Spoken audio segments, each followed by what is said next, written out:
What's going on, guys? It's Chev, and welcome to a Q&A. It has been a good amount of time since I've done a Q&A. It's been a few months. I used to do them a lot when we were like passing a bunch of milestones and stuff, but then like YouTube kind of like had that whole weird thing where like everybody's subscribers dropped and shit and everything like slowed down for everyone. Everyone's still kind of being affected by that, but all that shit's besides the point. Yesterday I asked you guys to tweet your questions at me using the hashtag JevQA. The reason I'm doing it with the webcam is just because I'm doing it the classic way. I don't know, this is how I always do my Q&As. Sorry about the lighting if it's kind of inconsistent. I'm trying to use the light here, the sun, but it just keeps getting brighter and darker. There's clouds and shit. So anyway, here we go. All right, the question's not loading. Twitter, please. First question, at Ragtag River says, do you have any friends besides the FaZe peeps? Yeah, just because you're like a FaZe member doesn't mean that's the only people that you talk to, you know? My current friends, I mean, like I have a lot of friends besides just like this group here, but I have a very close group of friends here that I've been talking to that I've known for years. SRK, AKG, JT, Black Man, all those guys. I've known those guys for years, and I mean years. I've known SRK for over a decade. I was playing with him back on PS2. I've been talking to these guys for just years, and I've just always just chilled in the calls with them, and it's just, I don't know, time passes, I don't know. Would you send me a picture of your ankle? I guess, I don't know, I'm not, I have a really pale leg. I didn't realize it. It's probably the first ever Jeff ankle showing. At Paulson asks, what are some of your favorite games to play with your girlfriend? The games that I play with her, like on a normal basis, would be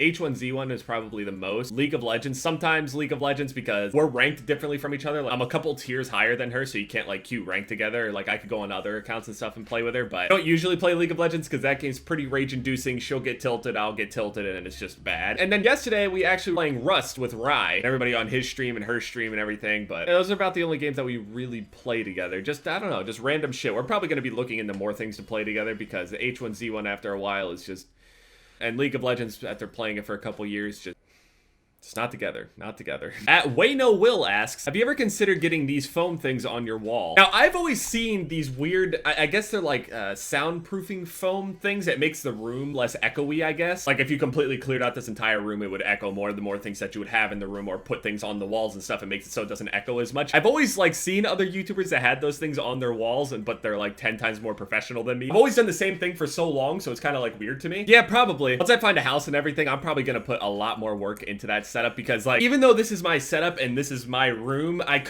never really done things with my room that much. Like I had a plan with the house where I wanted to put a shit ton of like fan art up on the wall and stuff, like in the background, so people can see it all the time. But the thing is that I have so much that I don't know if one wall would be enough. Maybe I would just pick my favorite ones, but then like I don't want to make people feel like their art isn't good enough. I don't know. I want to have like, so I want to have like a whole wall dedicated to it. It may or may not happen. That's just like my dream setup. I would have like these foam things like in certain spots and then like fan art all over the place. So yeah, I have considered getting them. At Zakiria Beg asks, do you have legs? I honestly have never seen them. You literally haven't even watched enough of my videos. Yep, but legs. So fucking interesting. Real Rob the Nerd asks, would you rather have the Swedish Fish Oreos or the Orange Crush Pop-Tarts? They are some of the worst things I've ever tasted in my life. Like legit. Some of the worst. Maybe because it's fresh in my mind about how the orange ones tasted. But at the same time, maybe it's because the orange flavored Pop-Tarts are still fresh in my mind that I think those are like way more gross. But part of me is trying to remember exactly how the Swedish Fish Oreos tasted because I tried to wipe it from my memory. And I think because I tried to wipe it from my memory and because it was that bad, it's probably worse. No, I think I'd rather eat the orange. I think I'd rather eat the orange ones. Those are really bad, but maybe if I heated it up, maybe if I got something to drink with it, I don't know. Because the Swedish Fish Oreos, it tasted like toothpaste wrapped in chocolate. I think I'd rather have the Orange Crush Pop-Tarts. At Jamie McGregor asks, what is the worst injury you've ever had? So for all of the injuries that I've ever had in my life, I've dislocated my shoulder before. That's not really that big of a deal though. I've sprained my ankle before, but I didn't get a cast. I just waited for it to recover. That was when I was like way younger. I haven't had any like serious injury in a long time since I've been just like sitting inside. I just been fuck outside, a terrible place. I've broken this thumb and I've broken both of my wrists. They both like pop like this now ever since then. I mean, most people's bones will like crack and stuff like that, but it only started popping after they recovered. So the weird thing about my thumb is that, okay, so like normally you just got a thumb here, right? Normal little thumb. I mean, I have small fingers, but usually you can only go like in and stuff like that. Just, you know, the normal thumb thing. It moves normally. I could do this weird thing where I can pop it forward like that, but then it comes back. I don't know. I can't do it with this one. This is like, it only looks like this. This one is like way more extreme. I don't know why.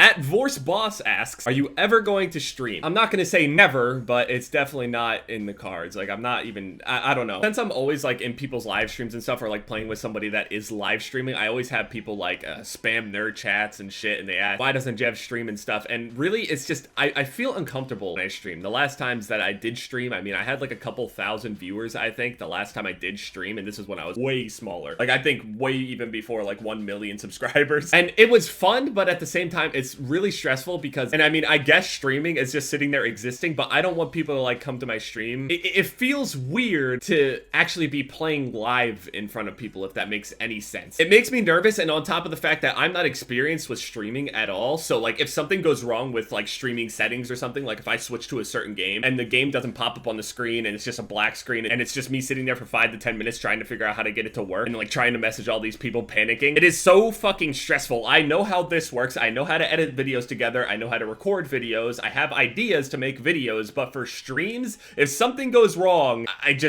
panic because I don't know what to do. I'm not experienced enough. And it stresses me out, and it's always in the back of my mind like, okay, is the volume okay? Is there someone in the chat spamming the N-word? Are the mods seeing this guy? I watch live streams all the time, and I see live streamers always like making fun of YouTubers, like the way that a lot of YouTubers are, like, oh, they're like super forced positivity, and they're like, hey guys, it's Random Dude 69, and today we're gonna be showing you the new Call of Duty weapons. I mean, obviously they're not really talking about me because I'm pretty melancholy, if that's even the right word. But for a streamer, it feels weird to me. I did it a long time ago. I don't want to say never and then do it and then people are just like, what the fuck? But it's definitely not even on my mind. At Parker JBO2 asks, how often do you go to the gym and how much can you bench press? Recently, I've been going every day. Right now, I'm 150 pounds. I mean, I've been 150 pounds for years. People like say to me that like, dude, I think you've gained a little bit of weight, and reality of it is I just grew like a thicker beard, so it like rounds out my face. My arms and everything like that are all still the same. Well, maybe I might be a little bit more muscular now. I don't know. I've been the same weight for years. I mean, if you go back and look at older videos and stuff, my face looks way thinner, but my beard is also way thinner. So right now I weigh like 155 or so. It moves up and down. And right now at the most I can bench press 180. That's my max at the moment. I might be able to do more. I don't know. But a lot of the time whenever I'm at the gym, I don't have a spotter with me. So I ain't gonna try and like do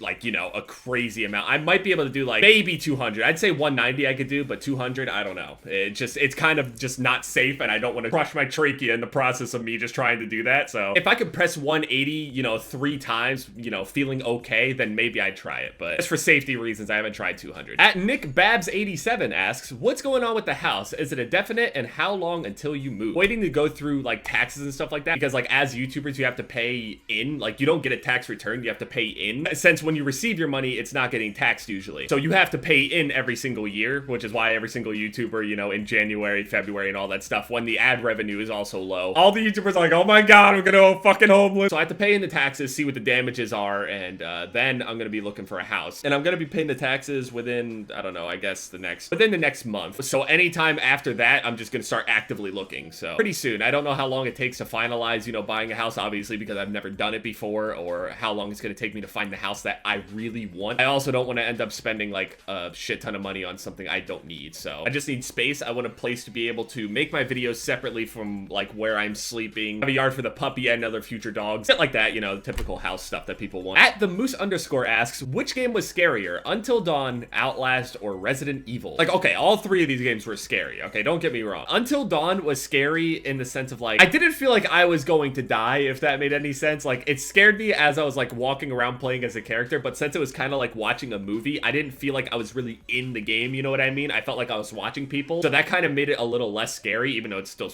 you know, terrifying. Resident Evil was scary, and it had a few jump scares in it. It didn't have that many jump scares in it, but the thing that was scary about the game was its atmosphere. Like, it was actually terrifying, like the way when you're just sitting there, especially when you're being chased by shit. But the fact that you can defend yourself makes it a little less scary. But Outlast, it's absolutely like, you can't even fucking defend yourself. You just have to run for your life, hide, multiple jump scares, the atmosphere, everything. Outlast is absolutely terrifying. Outlast is definitely the scariest game I've ever played. CS Tempest asks, what does ass taste like? Why do people keep asking that? Lick your fucking arm, and that's what ass tastes like, okay? People acting like you actually eat ass when it's dirty. Like, you nasty motherfuckers. Half the time people are down there anyway, so fuck it. Take a shower, lick your arm. That's what it's like. At the Dubstep Gamer asks, how big is your dick? I've been wondering.